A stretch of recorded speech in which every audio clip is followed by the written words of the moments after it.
On y va donc, on reprend pour le cours suivant, le E caduc. Alors, qu'est-ce que nous voulons dire par le E caduc? Alors, il y a plusieurs appellations, attendez, on va vous le donner dans un instant. On pourrait trouver E caduc, on pourrait trouver, alors, appelé aussi E muet, E instable, E caduc doit son nom au fait qu'il peut tomber dans la prononciation. Alors, pourquoi on l'appelle caduc? C'est tout simplement, alors, le mot caduc, vous avez surtout, on l'utilise pour dire les feuilles de l'arbre, les feuilles caduques tombent toujours, les feuilles voilà, qui tombent. C'est un petit peu la même, si vous voulez, image. Donc, vous avez des E qui tombent à la prononciation. Qu'est-ce que ça veut dire tombe? Simplement des E qui ne sont pas prononcés. Voilà, c'est ce qu'on appelle les E caducs, E muets ou E instables. Vous pouvez trouver les trois appellations. Nous, on utilise caduc. 1. Alors, le E caduc peut se définir comme la voyelle orthographique finale, c'est-à-dire le E qui se termine, qui se situe toujours vers la fin du mot à l'orthographe, qui ne se prononce pas. Alors, exemple, vous dites pape, pape. On ne dit pas pape, on dit pape. Pour sale, on ne dit pas sale, on dit sale. Donc là, c'est E orthographique. Pour pomme, on ne dit pas pomme, on dit pomme. Alors là, c'est un E qui est beaucoup plus, qui se définit beaucoup plus comme un E orthographique. Il peut être orthographique. Deux, il peut être le E caduc, peut-être, on peut se décrire comme le E orthographique final qui permet la prononciation de la dernière consonne d'un mot. Par exemple, si vous avez le mot part. Alors, part, on prononce le te, c'est vrai, mais on le prononce grâce au E. Le E n'est pas prononcé, mais le E beaucoup plus, il aide à prononcer le te, parce que si vous enlevez le E ici, ben, il n'y aura tout simplement pas de prononciation de te, on dira part. Donc, pour prononcer le te, on utilisera le E. Mais le E n'est pas prononcé, donc il est caduc. Donc vous l'avez peut-être compris. Donc à chaque fois qu'on prononce par un E, on l'appelle E caduc. 3. Vous avez le E caduc se définit également comme la marque du féminin. Voilà, ça c'est aussi un autre exemple qui permet à l'écrit de distinguer, voilà, de distinguer les mots de âgé de âgé. Alors lorsqu'on ajoute le E, le dernier, qui n'est pas prononcé, c'est juste pour marquer le féminin, lié à lui. Vous avez compris, le E du féminin ne se prononce pas, donc il est caduc. 4. Nous avons le E caduc peut se décrire comme un E orthographique normalement articulable et qui tombe à la prononciation. On dit, il peut être un E orthographique qui est normalement, qui doit être normalement, qui devrait être normalement articulé, mais qui ne l'est pas. Exemple, on dit, je vais, au lieu de dire je vais, on peut dire je vais. Au lieu de dire je vais au marché, on peut dire allez, je vais au marché. Dans ce cas, je n'ai pas prononcé le E qui devait être prononcé. Voilà. Donc, dans ce cas, on dit que le E a chuté. On y va, donc les remarques. Nous avons, alors, vous l'avez peut-être remarqué, il n'y a pas trop de trucs à dire pour le E caduc. C'est tout simplement le E qui ne se prononce pas. Donc nous avons dit, pour revenir un petit peu à mon premier point, le E qui ne se prononce pas, il peut être un orthographique à la fin du mot, le dernier. Il peut être aussi orthographique qui permet de prononcer une autre son. Il peut être la marque du féminin et il peut être un E qui devrait être normalement prononcé, mais qui n'est pas prononcé juste parce que il y a ce qu'on appelle, on va parler des registres de langue, etc., etc. Au lieu de je vais, on va dire je vais. Donc, les remarques. Nous avons défini le E caduc comme un E qui peut tomber. Cela revient à dire que le E caduc peut être prononcé, ne tombe pas, dans des contextes bien précis. Exemple, on peut dire la semaine dernière, on n'a pas prononcé le E de semaine, là, au lieu de semaine, voilà. Mais on doit dire 4 semaines. Alors là, on ne peut pas dire 4 semaines. On dit 4 semaines. 4 semaines. Le E caduc ne tombe pas ici.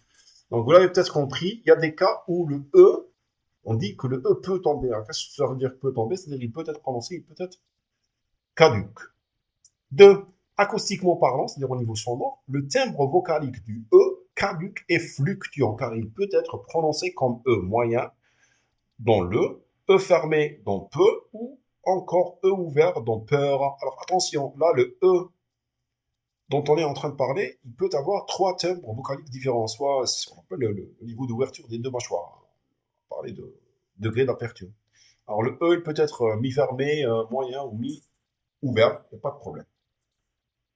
Le E caduc, pour changer de prononciation et se transformer en E ou un, voilà, le E caduc peut changer de prononciation et se transformer en E ou un lorsqu'il est devant un SC. Par exemple, comme descente, descente. Vous avez un E, mais on ne le prononce pas descente, on dit descente. Le E est prononcé E. Nous avons un autre exemple.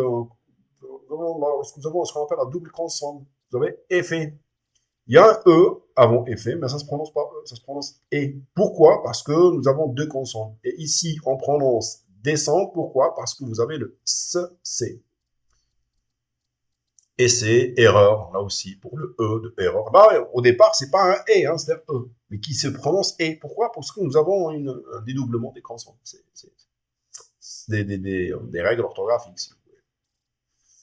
Donc, quand est-ce que le E caduque chute? Alors, si vous voulez, c'est l'essentiel du cours. C'est par rapport à ces questions que se posent les examens et les épreuves d'évaluation. Alors, l'étudiant doit maîtriser, si vous voulez, tout simplement les cas de chute de E. Parce que vous demandez une question, alors pourquoi on étudie le E, la chute du E? C'est très simple, on vous demande de maîtriser les cas où le E chute et les cas où le E ne chute pas. C'est tout. C'est ce qu'on demandera aux étudiants. Donc, les motifs de chute du E ou non, de sa chute ou non chute, donc du E caduc, sont différents. On peut en citer. Alors, les motifs maintenant, pourquoi le E chute? Alors, on peut parler de ce qu'on appelle le niveau du discours du locuteur, hein, ce que vous appelez dans les cours les registres de langue. Alors, le E caduc peut tomber ou non selon le registre de langue du locuteur. Ainsi, on note moins de chutes du E lorsque le registre est soutenu et plus de chutes de E lorsque le registre est courant familier. Alors, ça, c'est très simple. Le débit de la parole. Alors, simplement, c'est quoi le débit? C'est la vitesse d'expression. On remarque que il y a une chute plus importante du E caduc dans les débits de parole rapides. Lorsque nous parlons rapidement, on a tendance à laisser chuter ou faire chuter plus de E que lorsqu'on parle lentement, si vous voulez. Donc le débit, c'est ce que nous appelons par, ce que nous qualifions par débit. 3. Nous avons l'origine régionale. Il y a des régions qui prononcent le E. Il y a des régions qui ne le prononcent pas. Il existe des régions où la prononciation, où l'on prononce le E caduque, là où dans beaucoup d'autres régions, on ne le prononce pas. Comme exemple, on citera le cas du français méridional, où le E final est toujours prononcé. On dit bête, voilà, bête, on dit bête, bête. Alors, du côté de sud français, on dit ça beaucoup plus. L'expressivité, quatrièmement. Alors, qu'est-ce que nous voulons dire par l'expressivité? C'est tout simplement un expressif lorsqu'on veille à prononcer clairement et totalement tout le mot. Voilà, quand on essaie d'être expressif. Par exemple, lorsque l'enseignant est dans une activité de dictée, voilà, c'est important, hein, c'est là où on a tendance à prononcer tout. Hein, parce que l'élève, surtout les nouveaux élèves qui apprennent pour la première fois la langue, lorsque vous faites la dictée, il faudrait être expressif avec eux afin qu'ils captent toutes les lettres à écrire. Donc, il a tendance à articuler toutes les lettres du mot afin d'aider l'apprenant à orthographier correctement. Voilà. Donc, les cas de chute et les cas de maintien du E caduc. Quand est-ce que le E chute? Quand est-ce qu'il est maintenu? Donc, 1. Alors, ce sont les règles à retenir hein, pour les études. Donc, 1. Le E caduc en finale du mot n'est pas prononcé. Exemple, chaise, pomme. Là, c'est clair. Donc, précédé d'une seule consonne prononcée, le E caduc tombe, quelle que soit sa position, lorsqu'il est précédé d'une seule consonne. Quand je vous dis par exemple initial, la consonne initiale, lorsqu'il est situé dans une position initiale, comme je vais, on dit généralement je vais. Médiane, au milieu, on dit pas Baudelaire, on dit Baudelaire. Baudelaire généralement. Et finale, vous avez belle. Voilà. Exception, le E caduc, précédé d'une seule consonne prononcée et suivi de deux consonnes prononcées et maintenues. Par exemple, prenez le mot reflet. Vous avez ici, si le E chute, il va provoquer la rencontre de trois consonnes. Et là, ça sera difficile à la prononciation. C'est pour ça qu'on le garde. Il ne chute pas ici. On ne peut pas dire reflet. Ça ne marche pas. On doit dire reflet. Donc, dans ce cas, le E est gardé. C'est le E caduc. Attendez. Oui, c'est le E caduc final précédé de deux consonnes. Alors, le E final précédé de deux consonnes prononcées tombe. Par exemple, vous avez pour racle, acte, là, il doit tomber obligatoirement. Dernier point, l'enchaînement constitué, ou l'enchaînement constitue également un cas de chute de E caduc. L'enchaînement, c'est par exemple, au lieu de dire une amie, on ne peut pas dire une amie. Là, il y a ce que nous appelons en phonétique un enchaînement. On va le voir après. L'enchaînement, c'est quoi? C'est lors de la rencontre de deux voyelles, il y a, pour enchaîner les deux mots, il y a la disparition d'une voyelle. Ça peut concerner le cas du E. Alors, on ne dit pas une amie, on dit une amie. Une amie, voilà. Le E a disparu. Comme résultat de l'enchaînement. Maintien du E. Maintenant, quand est-ce que le E ne chute pas? Alors, le E caduc est maintenu lorsqu'il est précédé de deux consonnes prononcées et suivi d'une consonne. Là, on vient de l'expliquer. Lorsque la chute du E provoque la rencontre de trois consonnes. Alors là, il faudrait qu'il ne chute pas, il faudrait qu'il soit maintenu. Dans ce cas, on dit que le E caduc sert de voyelle d'appui.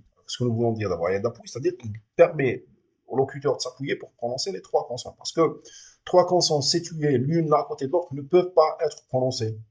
Exemple, on dit contrepartie. Si vous enlevez le E ici, ça va dans les T. T, re et pe. On ne peut pas dire contrepartie. Vous avez aussi l'exemple de vendredi. On ne peut pas dire drdi, ça ne marche pas. Dredi. Donc là, le E est maintenu pour servir d'appui. Attention, pour les exemples ci-dessus, le E caduc permet d'éviter la rencontre de trois consonnes. Phonétiquement parlant, il est difficile, voire impossible de prononcer trois consonnes contiguës, c'est-à-dire voisines. C'est la règle des trois consonnes. Il faudrait voir avec Grammont, Fouché. Voilà. B, deuxièmement, le E caduc prononcé en finale de l'impératif. Attention, l'impératif, c'est l'ordre. Hein. Ou plus généralement, lorsqu'il est dans le pronom personnel le. Alors voilà, dans le, il ne chute pas. Quand je vous dis le lait, je ne peux pas dire le lait. Je vous dis le livre, je ne peux pas dire les livres. Donc le, dans le pronom le, il ne chute pas. Et suivant un verbe, exemple. Alors, vous avez, je vais commencer par l'ordre, par l'impératif. Je vous dis dis-le, mange-le, ça ne tombe pas. Je vous dis mets-le ici. Voilà, ça ne tombe pas. Deux, sans les exemples, hein, généralement, pour le. Donc, C, le E caduc est prononcé devant le H aspiré. Alors, vous connaissez certainement les deux types de H muet, H aspiré. H aspiré, H simplement devant lequel on ne fait pas de liaison. Alors, on dit le haillant, on ne dit pas l'haillant, on dit le hangar, on ne dit pas l'hangar, on dit le hangar. Il y a beaucoup de monde qui dit chez nous le hangar. On a acheté un hangar, j'étais dans le hangar, mais on ne dit pas le hangar, on dit le hangar. C'est un H aspiré, attention. Donc, le E caduc est maintenu devant les mots 1, 8 ou 11. Et plus généralement, lorsqu'un mot monosyllabique, alors c'est quoi un mot monosyllabique? Vous avez monosyllabique. Mono, c'est un mot formé d'une seule syllabe. Et précédé par l'article défini le. On dit le 11, on ne dit pas l'11, ça ne marche pas. Le 8 juin dernier, etc. On ne dit pas le 8 juin dernier, ça ne peut pas marcher. Généralement, le E caduc est maintenu au début de l'énoncé. Exemple, que se passe-t-il demain? Ou là, que se passe-t-il? Ou demain il pleut. Vous avez trois exemples. Il pleut demain. Donc si on prend que se passe-t-il, on ne peut pas dire que se passe-t-il. Que se passe-t-il? Alors là, lorsque le E se situe au début de la phrase, ça ne marche pas. Et là, on va vous donner deux exemples qui peuvent très bien éclairer ce point. Un exemple dans lequel le E est au début de la phrase, on dit demain il pleut, on ne peut pas dire demain il pleut, ça ne marche pas. Donc, il pleut demain. Lorsque vous avez demain ici, par exemple, le E n'est pas situé au début de la phrase, donc dans ce cas, qu'est-ce qu'on dit? On dit le E peut tomber. Alors, on dit demain il pleut, on ne peut pas laisser chuter le E, mais on peut dire il pleut demain. Voilà. Sauf lorsque l'énoncé commence par je. Voilà, je m'en fiche. Le je, ça tombe.